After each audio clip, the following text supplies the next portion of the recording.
cœur accroché.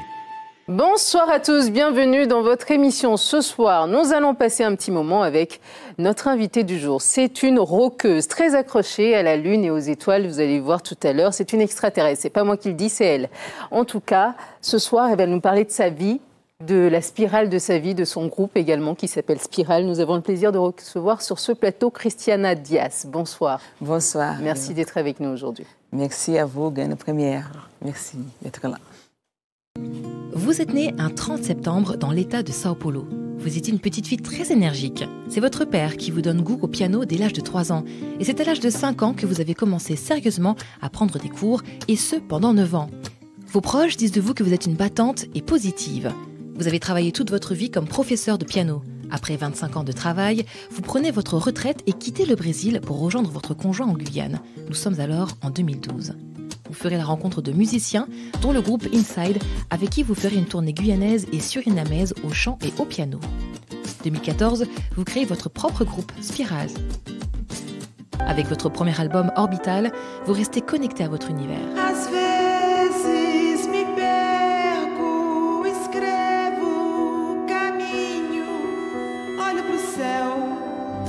Votre secret?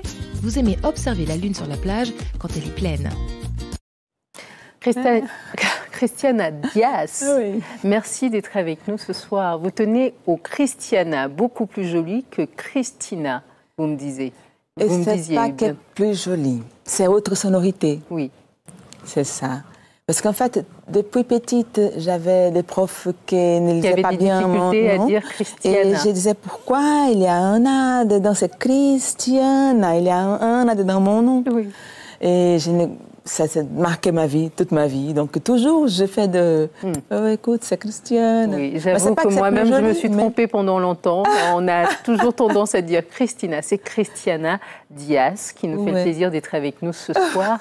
Et la première question dans cette émission, c'est de savoir, dans votre parcours, quel est le trait de caractère que vous avez qui fait de vous la Christiana que vous êtes aujourd'hui? Mon trait de caractère? Oui. C'est ça, moi, j'étais toujours énergique depuis petite et j'ai fait de la musique depuis toujours et j'ai continué à faire la musique. Et donc ça, c'est mon signe que je laisse partout où je passe.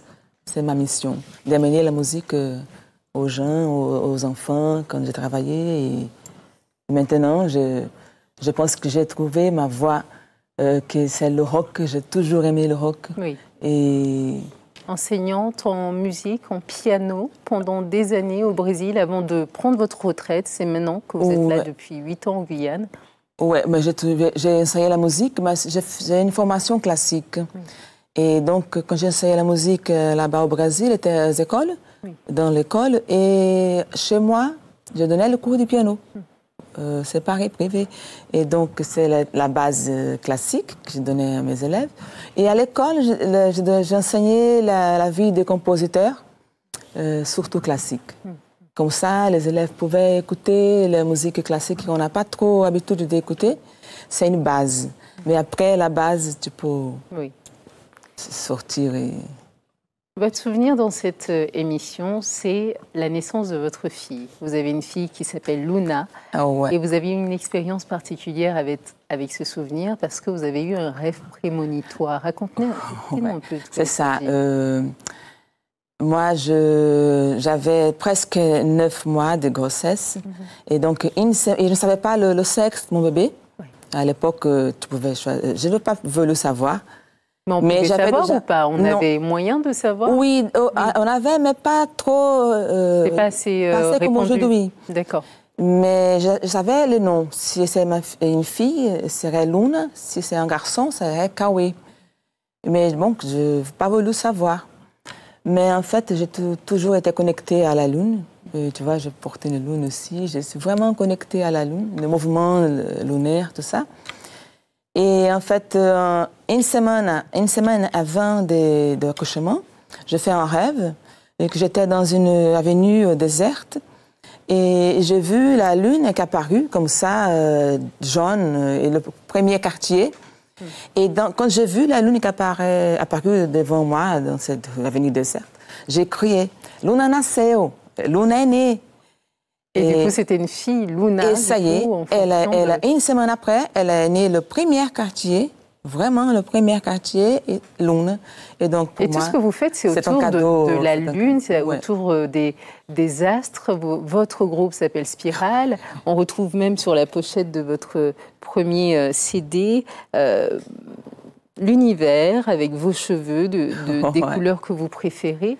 Oui. Pourquoi vous avez ce rapport avec l'univers comme ça? D'où ça vous vient?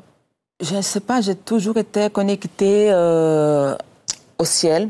D'abord parce que je pense que, comme j'étais motarde, à un moment donné, à ma adolescence... Vous aviez une grosse bécane, ouais. Une moto. De quelle... bon, à l'époque, c'était une XL 250. Oui. Et là, on regardait le ciel pour voir s'il allait pleuvoir, le temps qu'on pouvait avoir pour se cacher s'il allait pleuvoir. Donc, j'ai toujours regardé le ciel. Et en plus, c'est le coucher de soleil qui m'attire bien, les couleurs, la luminosité, les étoiles. Moi, je pense que nous sommes... on vient des étoiles. Je pense. Vous en êtes sûr. Vous venez d'une étoile en particulier. Hein? Vous venez d'une étoile en particulier. Moi, je pense que je suis venue des Pléiades. J'adore. Et de chanter dans son casque, qu'est-ce que ça donne? Vous chantiez dans votre casque de moto à cette époque-là. Ça, c'est amazing, c'est bien parce que tu fais un bon retour et avec la sensation de liberté, tu chantes et tu as plus envie de chanter, c'est super. Ouais, c'est ça, le son dans le casque. C'est bien. L'oreille absolue, qu'est-ce que c'est? C'est ce que vous avez. Ouais. C'est la capacité de pouvoir reconnaître des notes. Des notes précises. Oui. Par exemple, si tu joues une note et tu me demandes quelle est cette note que j'ai jouée, je peux te dire la note. Depuis petite, j'ai cette Donc oreille. vous n'avez pas besoin d'une référence en particulier par rapport à une note pour savoir quelle est cette note? Non, sauf si je suis à côté d'un un instrument désaccordé plusieurs temps. Oui. Donc là, ça peut désaccorder un petit peu. Mais sinon, si je suis vraiment accordée, je peux te dire la note précise. C'est un cadeau aussi. Vous avez choisi dans cette émission de nous parler d'un livre en particulier, pour parler de ce livre. Le livre, c'est de Ignacio de Loyola Brandão. Excusez-moi de l'accent ignoble, mais quel est le titre de ce livre que vous avez choisi? Le titre en portugais, c'est Não verás país nenhum. Ça veut dire tu ne verras aucun pays, ou il n'y aura aucun pays. Il n'y aura pas de frontières d'une certaine manière? Non, il ne parle pas de ça, mais c'est vraiment le chaos, déjà. Et j'ai lu ce livre, j'avais 18 ans, donc j'avais déjà 40 ans. Et c'est une fiction, science-fiction.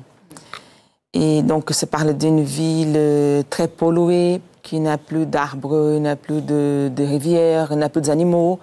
Et il n'y a même pas plus d'ombre, donc les gens se battent pour survivre dans ce milieu très agressif.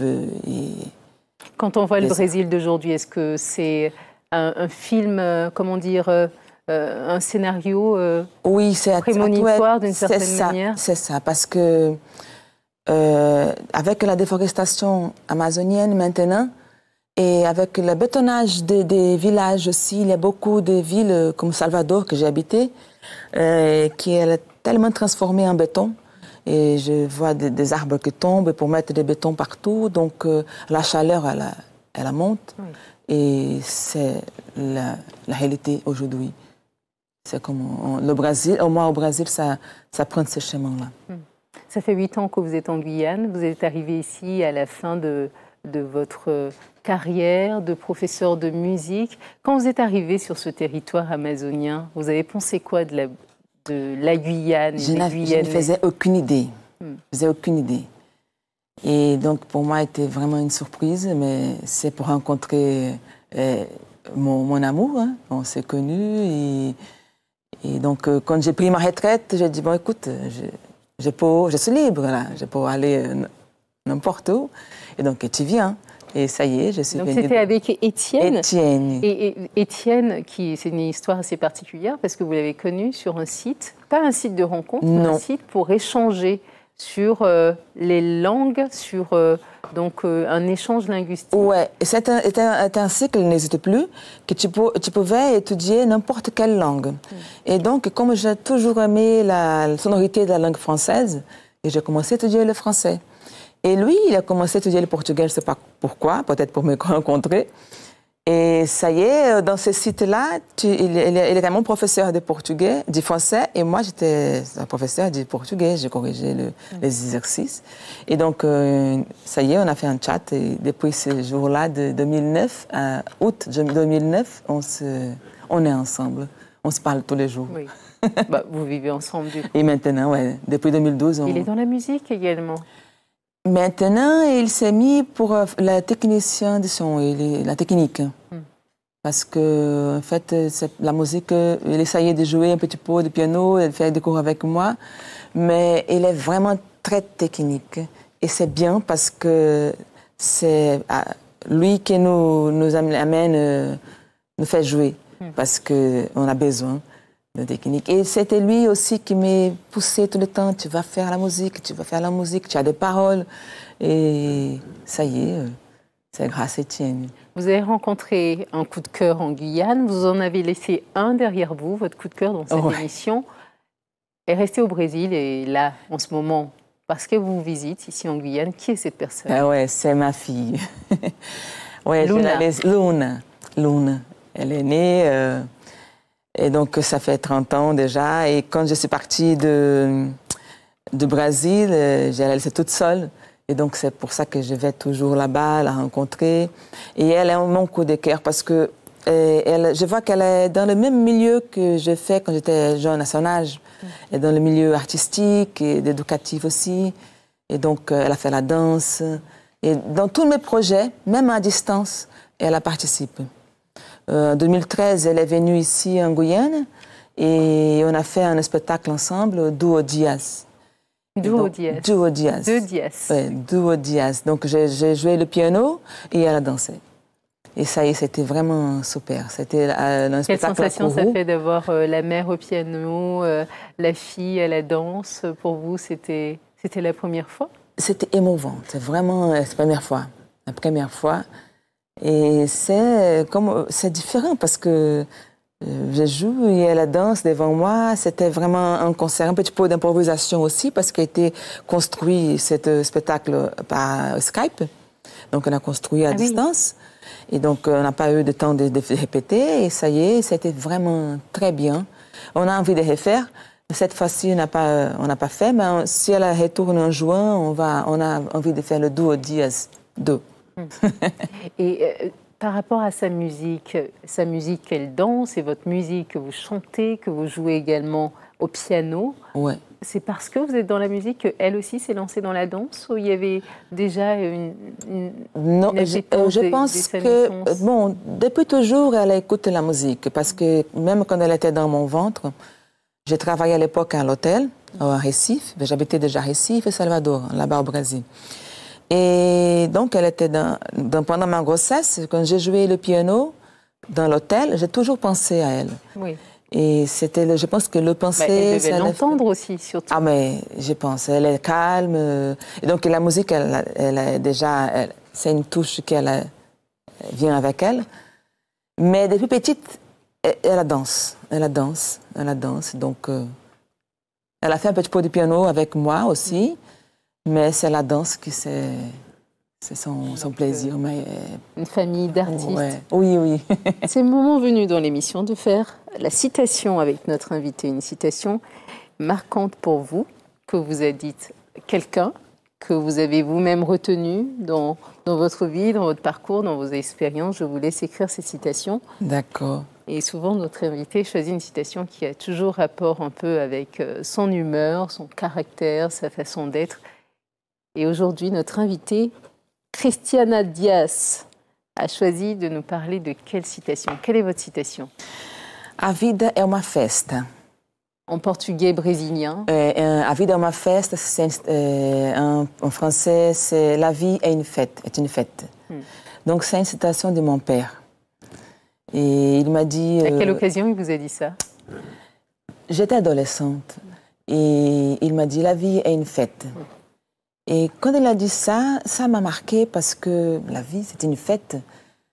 Mais ça veut dire qu'il me dit, il faut savoir la vivre, il faut savoir vivre la vie avec la joie, être positive.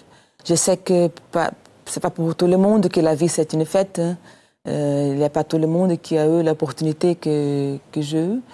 L'opportunité de faire des études, de faire l'université, de faire des sports, de la musique. Donc, pas tout le monde a cette opportunité à eux. Mais moi, j'ai eu ça et je fais le meilleur, je pense. Et je pense toujours être positive dans la vie. Et la vie est une fête au Brésil. C'est la fête avec Saint-Jean, la fête de Saint-Jean, notamment le 26 juin de chaque année. 24 juin. Et c'est une fête particulière que vous aimez. Ah oui, surtout le nord-est du Brésil. Oui. C'est une fête qui elle est très joyeuse. Les gens se déguisent comme les campagnards, des robes trop décorées. Et il y a des danses quadrilles, qui sont des danses qui sont venues d'origine européenne aussi, parce que le portugais, il n'y a pas que le portugais qui habitait au Brésil, mais beaucoup d'Européens qui sont venus au Brésil à son découvrement. Oui, donc c'est vraiment d'une souche européenne. Et là, donc, il y a des pas, on dit même en français, en arrière et à l'avant tout. Oui. C'est des choses qui sont vraiment des mots en français. Et c'est bien parce qu'on mange différemment. On mange à base de maïs, cacahuètes. Vous ne devez pas être très dépaysé par rapport au carnaval ici en Guyane, j'y pense maintenant. Le carnaval, on retrouve autant en Guyane qu'au Brésil. Il y a des différences. Quelle est la différence entre les deux carnavals? Franchement, je n'ai jamais passé un carnaval ici. Parce que cette époque, je suis toujours au Brésil. Oui. Parce que pour rejoindre en été janvier, février, mars, je suis toujours au Brésil. Donc le carnaval, je suis toujours là-bas. C'est la première fois que je passe le janvier complet ici. Et de ce que vous en avez vu cette année? De ce que vous en avez vu cette année? Et ouais, j'ai vu quelque chose, mais je n'ai pas vu trop de carnaval encore, parce que, je ne sais pas, je n'ai pas vu de carnaval. Hein. Je ne peux pas venir à Cayenne pour voir. Et à Kourou, il y a eu dimanche, mais on était dans notre place. Je n'ai pas vu le carnaval. Je ne vais pas te dire si c'est la même chose. J'ai déjà vu sur l'Internet des groupes. Et avec les Brésiliens qui sont en Guyane, il y a un mélange. Je pense que c'est quelque chose de très important en Guyane. Je suppose que ça doit être la même chose également au Brésil. Et là-bas, surtout le nord-est du Brésil, c'est vraiment le pays. Il arrête presque 2 semaines, 3 semaines pour faire les répétitions dans la rue. Les blocs sortent dans la rue. Les blocs de maracatu, à Fauché, à Gogo, sont des rythmes qui... Frevo, qui s'est bien joué Recife, à João Pessoa, là-bas où ma fille habite. Oui. On vous propose de garder toujours ces souvenirs du Brésil avec un ami qui a souhaité dire quelques mots à votre sujet, qu'on a pu contacter avec les soins de Kelly, qui était le rencontrer, en tout cas nous envoyer une vidéo. On va regarder ça ensemble. On y va. C'est Paris. Oi Chris, bonjour la Guyane. Christiana est une excellente pianiste. Elle a cette chose qu'on appelle oreille absolue, très inhabituelle, donc sa compétence pour le piano, c'est super. Je me souviens très bien, il y a déjà 15 ans, quand notre classe d'anglais est toute réunie chez elle pour célébrer notre dernière année de cours. Elle est en train de jouer quelques chansons classiques et je l'ai demandé de jouer du rock au piano. À partir de ce moment, je me suis rendu compte que tout était rock'n'roll avec elle. Non seulement le goût pour la musique, mais la manière de vivre la vie aussi. Chris, je suis très heureux d'avoir une amie comme toi. Aujourd'hui, j'habite à Macapá, une ville jumelée avec Kourou. Alors j'espère que nous pourrons nous voir plus souvent, comme j'espère que le projet d'échange culturel entre Macapá et Kourou avec le groupe Spirals pourra se faire un jour. Bisous. Tiago. Donc Tiago, qui habite à Macapá. À Macapá. Oh, ça fait longtemps que vous l'avez vu. Oui, il est venu l'année passée, en novembre. Il est venu, il a passé une semaine ici. Mais c'est un ami que j'ai connu à Salvador en faisant un cours d'anglais. Et après, on s'est séparés et maintenant, il habite à Macapá et moi en Guyane.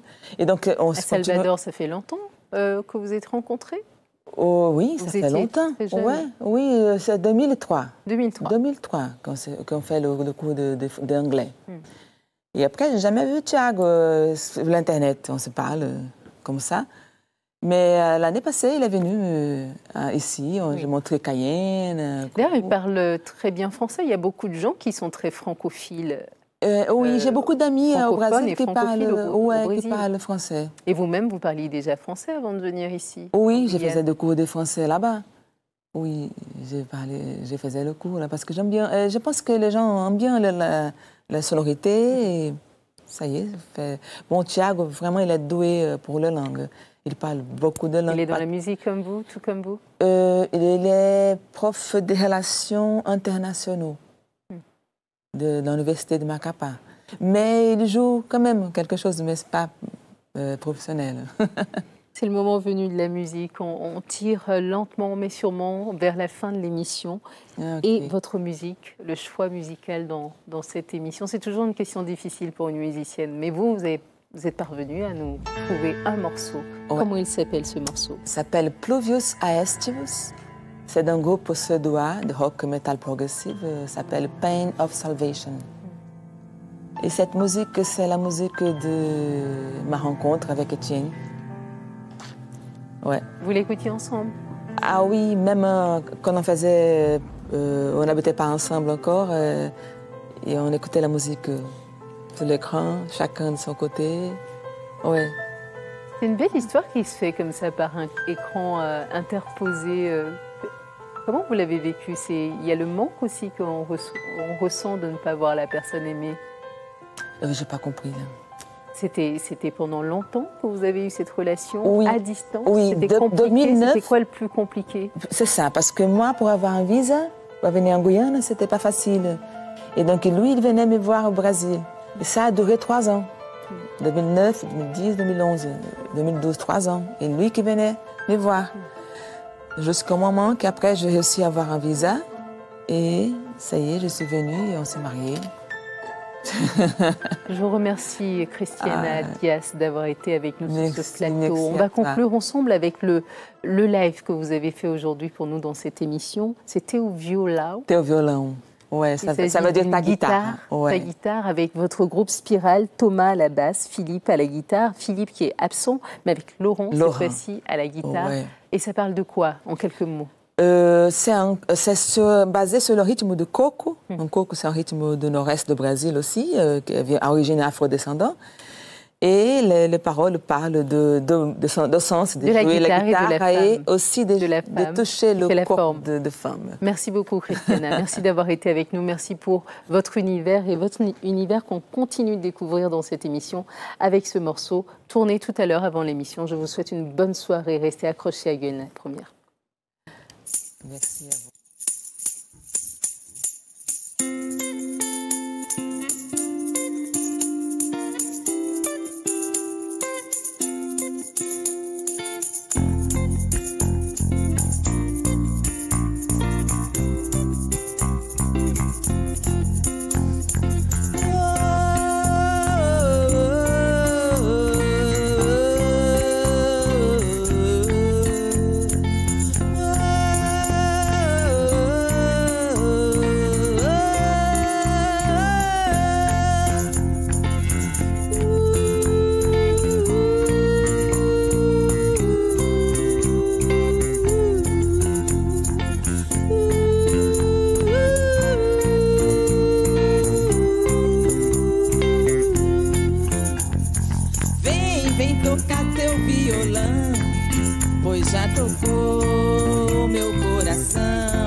Brincadeira, toque um samba rock, escalhe a noite inteira.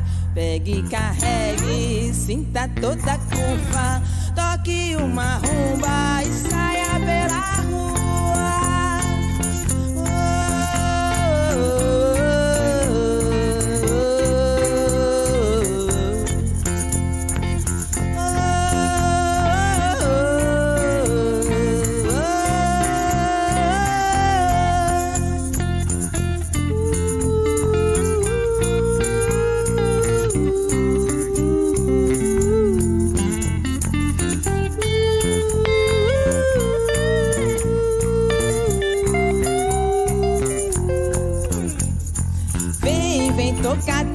violão, pois já tocou meu coração.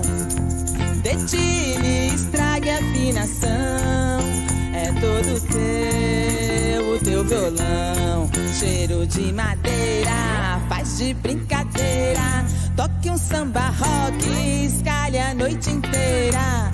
Pegue e carregue, sinta toda a curva. Toque uma rumba